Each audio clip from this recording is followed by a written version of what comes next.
Singapore. The UK. Finland, Japan, South Korea, South Korea.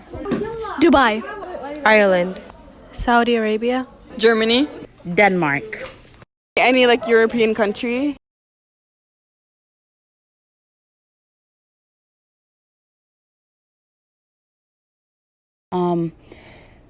That's a heavy question in essence, because what parts of America's educational system, when we look at K to 12, there's a lot of concerns that come to mind, such as how we cater to boys versus how we cater to girls. Are we teaching them appropriately in terms of their gender? Because that makes a big difference, and I think that's something we don't take into consideration. When it comes to our teacher training, our teachers getting appropriate training. Beyond that, the greatest questions most Americans have about the educational system is, how much are we paying our teachers?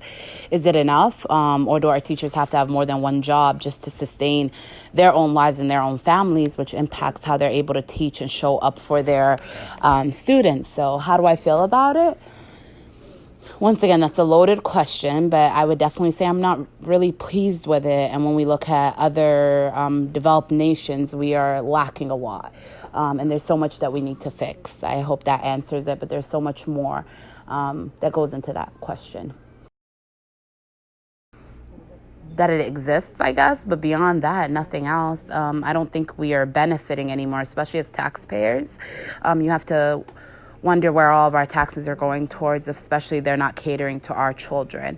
And in my situation, we actually have our children in a private school, so we pay these taxes, but we're not necessarily benefiting from it in terms of education. Where do I begin? I think teacher to student ratio needs to be looked at. Teacher income needs to be looked at.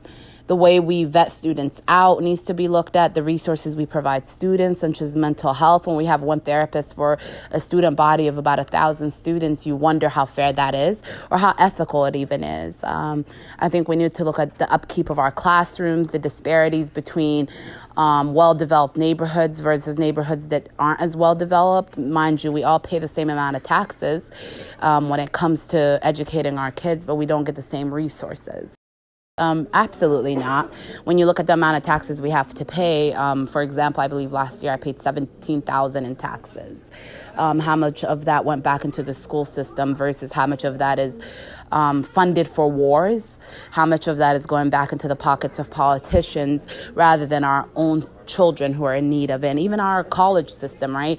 Majority of the developed nations, once again, college is fully funded. We're here in America, we are the greatest nation, and still we have to come out of our pockets to further educate our children. And majority of our children aren't even able to access the universities anymore because of the lack of funding, or else they have to go into student debt, which is a whole monster on its own.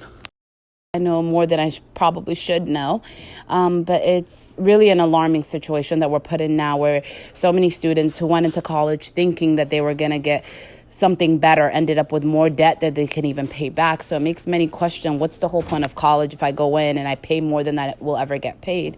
For example, I have a master's degree in social work. In order to do 2 years of grad school for social work, you have to pay over $100,000. But on average, social workers get paid about $55,000 a year.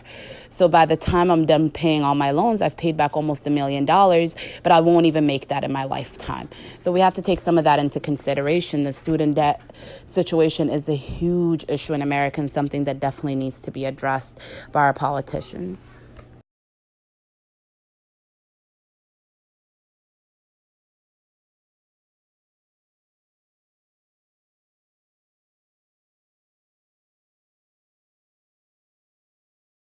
Things that we can and should do as a government is invest in quality public education that is available to every single child across our communities, every single one.